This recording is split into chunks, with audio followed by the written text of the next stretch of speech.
Okey, Amar. Apa pengalaman seram Amar?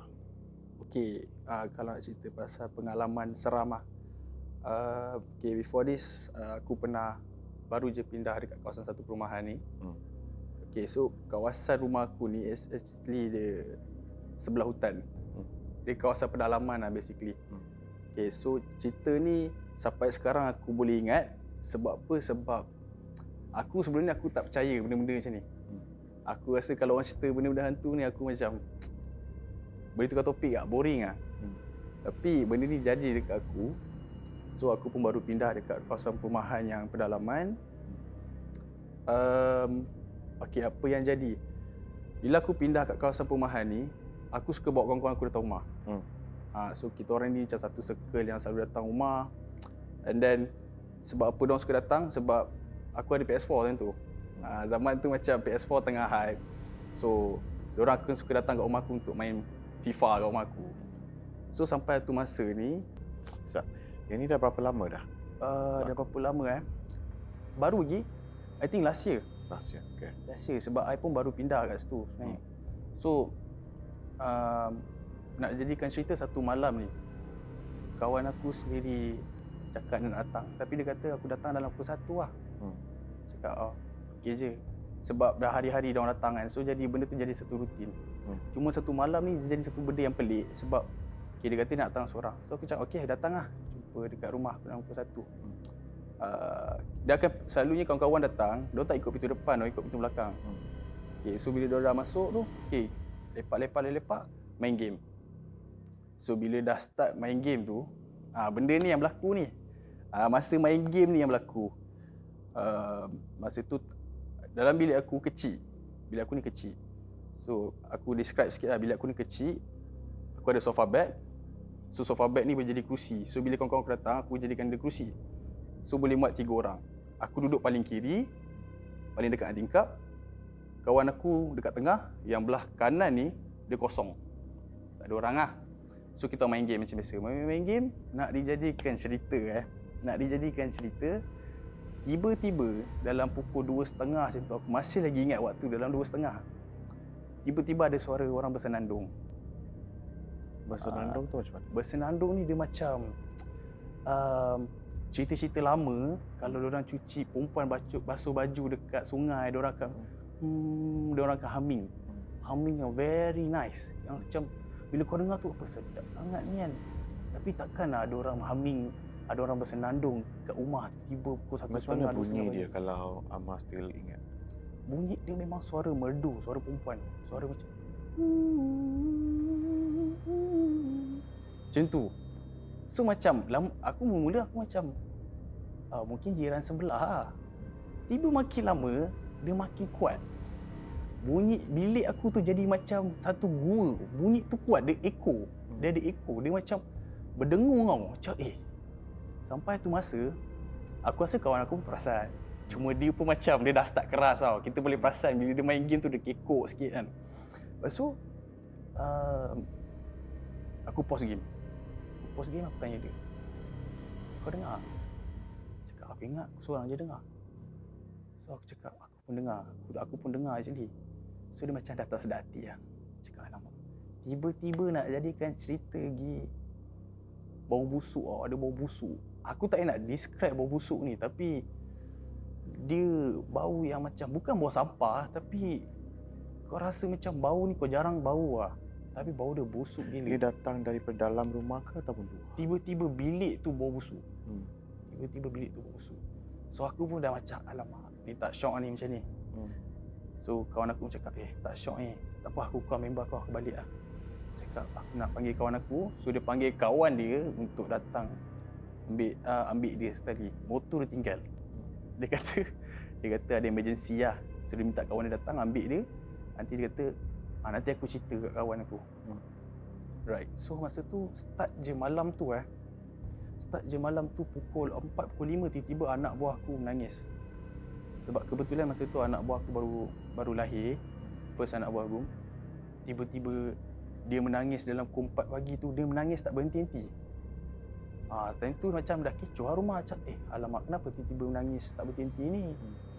Sampai satu masa tu anak buah aku dia dah start, mata dia dah melilau ke atas. Dia nampak benda tu macam bergerak ke kiri ke kanan, everything semua kan. So aku rasa macam alamak, ini tak lain tak bukan mungkin ada benda singgah lah kot masa kawan aku nak datang rumah tu. Sebab dia kata agak ada cerita macam dia kata motor dia macam problem, motor dia macam berat. So aku macam kita pun tak ada nak terfikir benda-benda mistik ni sebab kita tak percaya macam oh mungkin motor kau problem lah kot. Sekali bila fikir-fikir balik, oh okay, ada make sense, dia macam relate pula tiba-tiba kan. Alright, so lepas tu start je, lepas malam tu every day, every single day rumah aku kena kacau.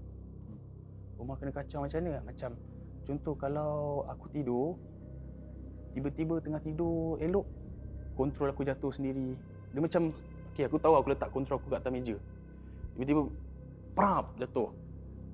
Aku akan terjaga. Aku cakap macam mana boleh terjatuh Tak apa, tak ada apa kot, mungkin aku tersepak ke apa. Tapi memang kalau ikut logiknya kaki aku jauh dengan meja.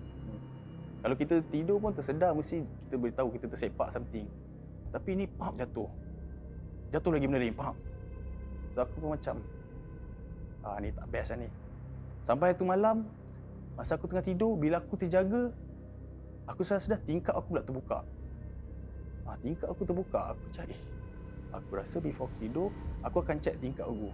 Aku akan check tingkap untuk yalah keselamatan lah first kan. Tapi kali ni malam ni terbuka. Macam alamak, siapa buka tingkap aku ni Lepas tu bila kadang-kadang bila aku tengah tengok TV sorang-sorang sebab yang lain kerja, aku banyak duduk kat rumah masa tu. Banyak barang-barang jatuh sendiri. Sampai tu masa aku pun rasa macam okey, benda ni betul lah ni. Ini tak lain tak bukan memang ada gangguan lah ni. So aku pun decide untuk bincang dengan ayah aku sebab masa tu rumah dah kucak-kacir tau. Rumah kucak-kacir maksudnya macam anak buah aku tak berhenti nangis. Nangis sampai mata bengkak. Sampai tu masa tu bapak aku dah geram sangat. Dia jerit tau dalam rumah. Dia kata kau jangan ganggu keluarga aku. Tak kau kena. Dia cakap itu sampai sekarang aku ingat. Lepas tu sampai tu masa tu kita call ustaz lah untuk do something ritual things kan. Ada bacaan-bacaan sikit, dia tutup muka anak buah aku dengan sejadah and then dia baca something semua. Baru lepas tu rumah aku dah start macam clear sikit, dah tak ada dah. Cumanya bila rumah aku ni dia sebab mungkin satu ustaz tu kata tempat dia lalu lintas sebab hutan, sebelah hutan. Memang literally rumah aku, sebelah ni hutan tebal. Ada hutan tebal lah. So untuk nampak benda tu memang bagi aku lepas je ustaz dah cakap okey memang benda ni ada, aku dah start percaya. Kadang-kadang aku boleh nampak. Sebab aku memang daripada sekolah aku ni jenis yang aku tak minta nak nampak. Tapi kadang-kadang aku boleh ternampak benda tu. Tapi aku suka positif. Aku macam, alah, ini mungkin imajinasi aku je lah kan. Tapi selalu juga sebenarnya. Tapi aku suka positifkan diri aku. Nak cakap pasal rumah aku ni, kalau guard aku pula, aku ni jenis yang suka berborak dengan guard house aku. Sebab yelah, sebelah rumah aku tu hutan. So dekat sikit tu ada guard house. So aku suka lepak guard house. Kadang-kadang aku suka kacau-kacau dia. Tanya dia, bos, dia Pakistan kan, tapi dia bercakap Melayu. Cakap, bos, tak ada cerita, you tak ada hantu ke? Tak ada hantu kacau ke? Dia kata, hantu tu biasa, dia kata. Kadang-kadang pasu bunga pun boleh terangkat sendiri, dia kata. So aku pun macam, alamak, ya je lah kau ni kan, macam biasa kau ni. Lepas tu dia kata, sampai tu masa tu dah tukar guard Melayu. Bila tukar guard Melayu ni, dia pun cerita benda yang sama. Dia kata memang pasu tu boleh terangkat. Kata sebab aku pernah tanya dia, apa pengalaman yang paling seram masa menjadi guard kan dekat sini. Dia kata pasu memang boleh terangkat, dia kata. So aku pun macam, aku teringat balik kan, aku pernah dengar cerita ni kat guard sebelum ni kan. So benda ni legit basically. Lepas tu dia kata pernah satu masa tu daripada kawasan rumah aku, which is dekat area rumah aku tu, ada satu nenek kebayan. Ada nenek kebayan. Dia daripada kawasan perumahan aku, dia melintas nak masuk ke hutan, dia hilang. Dia kata macam mula guard tu macam tak nak kacau lah. Tapi benda tu dekat. Dia tunjuk distance dia macam, okey aku guard, kau adalah nenek kebayan tu. That distance dekat. So dia lalu masuk hutan, dia hilang. Lepas dia hilang tu, ada bumbung dekat guard house kan. Bunyi macam dia berjalan pula atas guard house. Nenek kebayan tu. So Kak tu ada describe tak macam mana rupa nenek kebayan? Dia ada describe. Dia kata memang exactly macam nenek kebayan yang scary, yang macam kita nampak dalam cerita hantu tu. So dia kata memang lebih kurang macam tu. Cumanya dia pakai baju lusuh. Cuma kita nampak tak nampak, tapi kita tahu ada figure kat situ. Dia macam nampak dia bongkok. Dia kata dia bongkok, dia jalan slow daripada kawasan perumahan masuk ke kawasan hutan tu. So bila aku dengar tu, aku rasa macam aku start, that time aku macam started to believe yang benda ni memang ada. Kita tak minta, tapi kita dah alami benda ni. So benda tu memang ada lah. Itu je lah aku cakap. Aku dah percaya kat benda tu memang ada. So itu pengalaman-pengalaman yang aku rasa macam bila kena sentuh tu, aku rasa kena nampak, dengar tu humming. Humming tu yang paling aku tak boleh lupa. Sebab suara dia lembut, suara perempuan. Tu pun bila fikir balik, meremang bulu roma. Kuat bunyi perempuan bersenandung kat dalam bilik tu. Macam nak tahu, you guys kena Google lah bunyi bersenandung tu macam mana.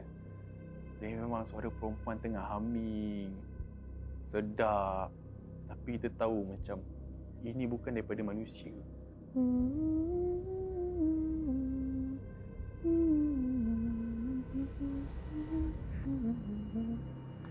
Macam tu lah.